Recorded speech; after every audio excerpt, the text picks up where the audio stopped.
Halo Ibu Bapak Guru hebat, saya Puji Nur Hidayat, calon guru penggerak Angkatan 9 Kota Yogyakarta. Pada video kali ini, saya akan berbagi praktik baik tentang penerapan restitusi kepada murid yang mengalami permasalahan. Ibu Bapak Guru hebat, restitusi merupakan suatu bentuk kolaborasi antara guru dan murid yang mengalami permasalahan. Kolaborasi ini dilakukan untuk mencari akar dari permasalahan yang dihadapinya serta menemukan solusi yang tepat. Selain itu, restitusi juga dilakukan untuk menanamkan nilai-nilai disiplin positif kepada murid itu sendiri. Seperti apa praktiknya? Nah, Ibu Bapak, sebelum kita melihat tayangan tentang praktik yang saya terapkan, Ibu Bapak perlu mengetahui posisi kontrol ketika seorang guru menghadapi masalah murid. Ada 5 posisi kontrol guru ketika mereka menghadapi masalah yang dialami oleh murid. Guru berperan sebagai penghukum, pembuat merasa bersalah, teman, pemantau, bahkan manajer. Dari 5 posisi kontrol itu, posisi manakah yang paling tepat? Ya, yang paling tepat adalah sebagai manajer. Lalu, bagaimana penerapan seorang guru menjadi manajer ketika menghadapi murid yang bermasalah? Untuk menjadi manajer, guru perlu menerapkan segitiga restitusi dalam menghadapi murid yang bermasalah.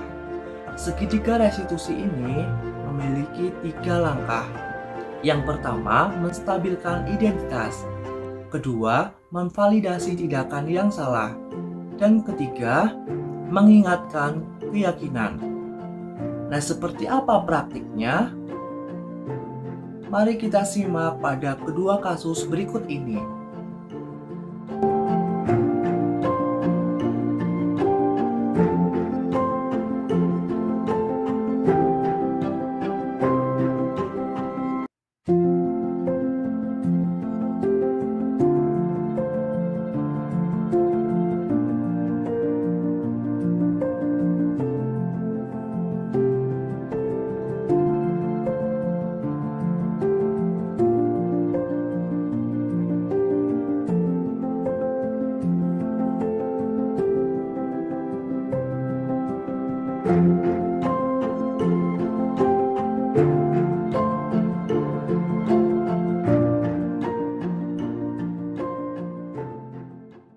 Hafsa? Iya, Pak. Tadi Pak Puji membaca pesan yang ada pada kotak curhat. Iya. Ada seorang teman yang merasa bahwa sepatunya disembunyikan oleh kamu. Apakah itu betul? Benar, itu sepatunya Putri. Oh, jadi kamu menyembunyikan sepatu milik Putri. Mengapa kamu melakukan itu? Ya, habisnya aku kesel. Tadi aku tidak bawa pulpen. Aku mau pinjam Putri, tapi nggak dipinjemin. Terus aku pinjam X juga nggak dipinjemin. Jadi Hafsa merasa kesal karena tidak dipinjemin barang oleh Putri. Lalu Hafsa menyembunyikan sepatunya, begitu? Iya. Ya Hafsa, Pak Puji juga pernah loh merasakan kekesalan seperti Hafsa. Apalagi ketika Pak Puji mau pinjam barang milik orang lain, tapi orang lain itu tidak meminjamkannya kepada Pak Puji. Tentu Pak Puji akan merasa kesal. Tapi rasa kekesalan Pak Puji itu tidak terlarut-larut, ya, bahkan tidak melakukan kesalahan seperti Hafsa. Ya. Nah, mungkin Hafsa bisa melakukan tindakan yang lebih dari itu. Ya, namun apakah tindakan Hafsa tadi bisa dibenarkan? Tidak, Pak. Tidak bisa ya. Apakah Hafsa masih ingat dengan keyakinan yang ada di kelas? Ingat, Pak. Keyakinan apa itu? Kalau misalnya kita pinjam barang, harus bilang.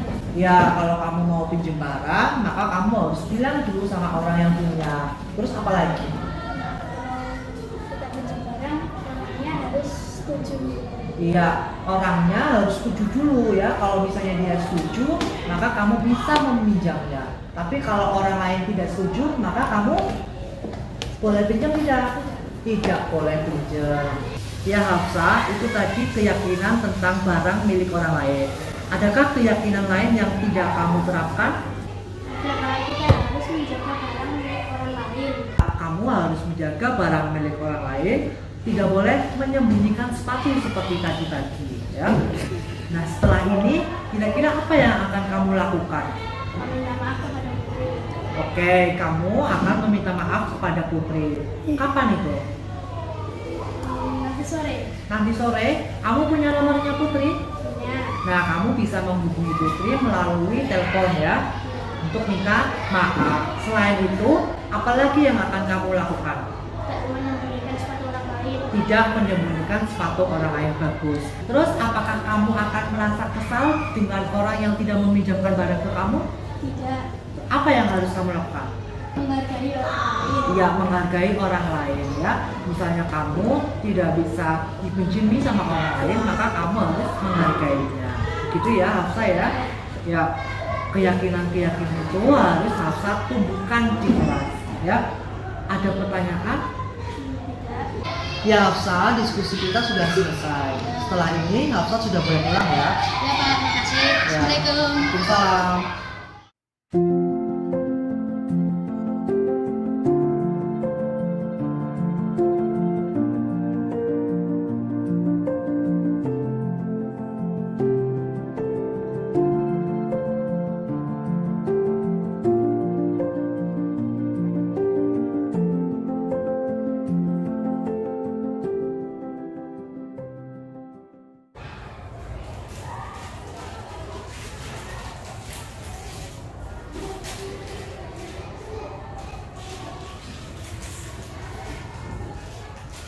Loh, akan apa yang sedang kamu lakukan?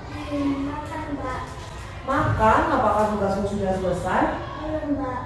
Tugasmu belum selesai. Sekarang waktunya apa? Masih pelajaran Mbak. Masih pelajaran. Kalau masih pelajaran, kenapa kamu makan? Soalnya aku lapar Pak. Loh, tadi sudah sarapan belum? Sudah sih Pak. Sudah sarapan ya, tapi masih lapar lagi. Iya. Ya akan, Pak Puji juga pernah loh merasakan lapar ketika pelajaran. Iya. Apalagi tadi pagi sudah sarapan. Tapi karena masih pelajaran, maka Pak Puji tahan ya. Nah, mungkin akan bisa melakukan lebih dari ini.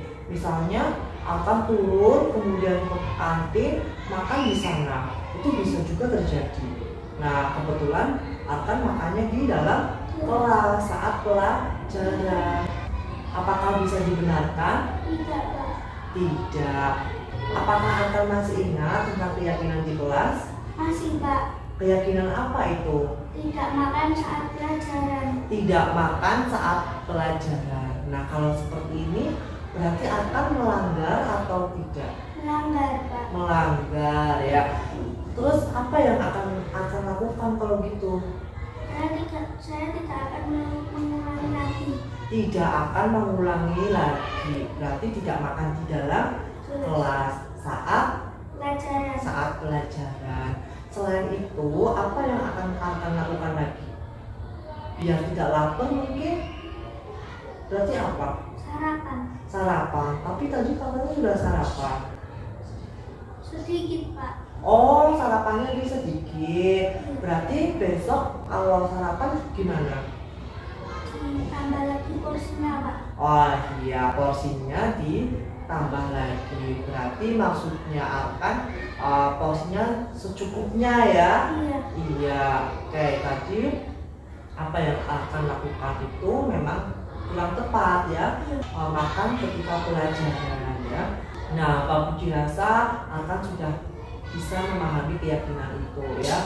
Mohon untuk diterapkan ya. Iya. Tidak boleh makan di dalam kelas ketika pelajaran ya. Nah, sekarang selesaikan dulu tugasnya kamu ya. Kalau sudah selesai boleh istirahat seperti teman-temanmu ya. Ya. Silakan dikerjakan lagi. Ini makanannya disimpan dulu ya. Iya. Ya. Bisa dipahami ya kan ya. Ya.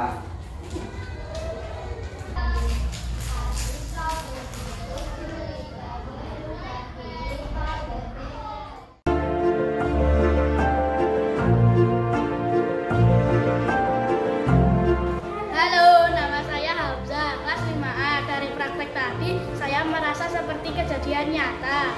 Pak Puji tidak menyalahkan kesalahan saya. Pak Puji mengingatkan saya tentang keyakinan di kelas dan mendorong berbuat kebaikan. Terima kasih.